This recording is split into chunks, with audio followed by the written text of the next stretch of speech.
खांडे से शादी। एक समय की बात है, सेठ सेठानी होते हैं। उनके पास बहुत धन दौलत होती है। उनके बहुत बड़ा मकान है, परंतु उनके कोई संतान नहीं होती है। सेठानी बहुत नियम धर्म वाली थी। उसके मकान में एक बावड़ी भी थी। वहां एक पीपल का पेड़ था। सेठानी प्रतिदिन नहा धोकर पीपल की पूजा करती, मंदिर जाती और आराम से रहती। होली के दिन आए। होली के लिए सेठ जी खांडे लाए। सेठानी ने सोचा कि क्यों न इस खांडे को ले जाकर शादी करा दे। सेठानी सेठ जी से बात करती है कि क्यों न अपन इस खांडे को ले जाकर इसकी शादी करा दे। अपने भी घर में बहू आ जाएगी। अपन दोनों अकेले ही रहते हैं।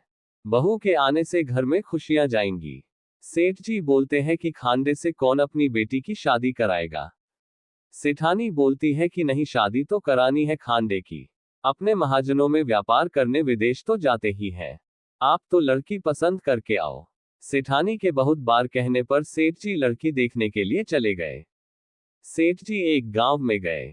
वहां उन्होंने देखा कि छोटी छोटी लड़कियां रेती में घर बनाती, बिगाड़ती। उन लड़कियों में से एक लड़की बोलती है कि भाई मैं तो बनाए हुए घर नहीं तोड़ूंगी। सेठ जी को वो लड़की ठीक लगी। सेठ जी ने उस लड़की से पूछा कि बेटा कौन जात हो। लड़की बोलती है मैं महाजन हूं। सेठ जी ने मन ही मन सोचा कि वाह, चलो अपना काम तो हो गया। सेठ जी बोलते हैं बेटा तेरा घर कहाँ है। लड़की बोलती है वो थोड़ा सा ही दूर मेरा घर है। सेठ जी तो उस लड़की के पीछे पीछे चले। सेठ जी लड़की के घर गए। लड़की के पिताजी बोलते हैं पधारो सा, पधारो सा। सेठ जी को भोजन कराया, उनकी खूब खातिरदारी करी। लड़की के पिताजी बोलते हैं कैसे पधारना हुआ आपका। सेठ जी बोलते हैं एक काम से आया हूं। ये जो आपकी लड़की वो आपको मुझे देनी पड़ेगी। हम इसको अपनी बहू बनाना चाहते हैं, पर एक बात है बापू, बेटा तो विदेश गए हैं, खांडा लेकर आऊंगा, उसके बदले तो उसी से शादी करानी पड़ेगी। लड़की के पिताजी बोलते हैं कोई बात नहीं, महाजनों में तो ये सब चलता ही है। सेठ जी बारात लेकर गए और खांडा से उस लड़की की शादी करा दी। बहू घर पर आ गई। उसको अच्छे अच्छे कपड़े पहनाते, अच्छा अच्छा खाना खिलते, बहुत ऐशो आराम से रखते थे उसको। जैसा बहू कहती वैसा ही सेठ सेठानी करते। एक कमरा छोड़कर सारे घर की चाबियां उसको दे दी। बहू तो सारे घर का काम करती और सेठानी मंदिर जाती। बहू खाना बना कर रखती।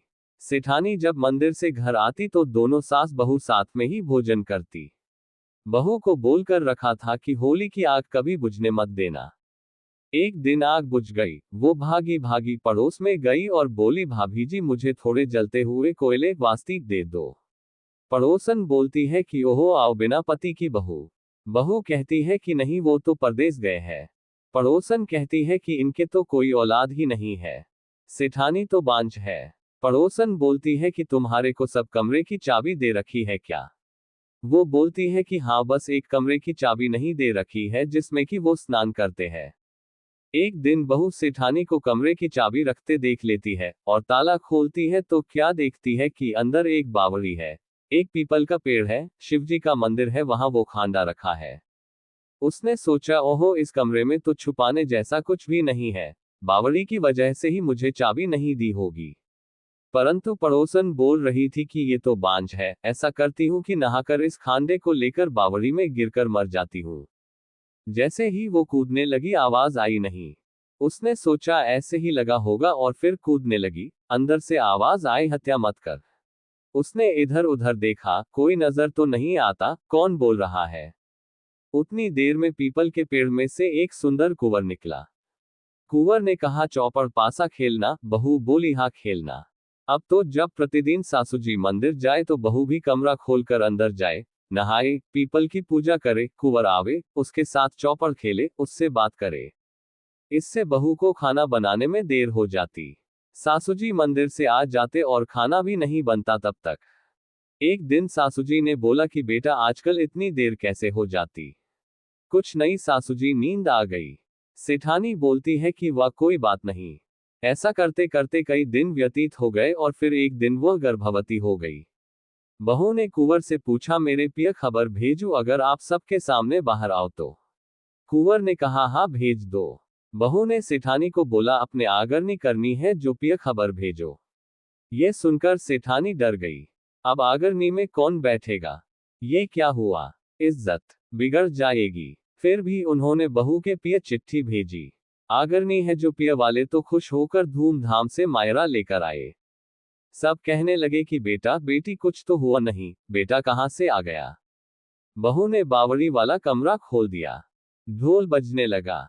बहू ने कहा कि सब तरफ जांच पड़ताल कर लो, कहीं किसी को छुपा तो नहीं रखा है। बावड़ी में पेड़ पर लोगों ने सब तरफ देख लिया, कोई भी नहीं है।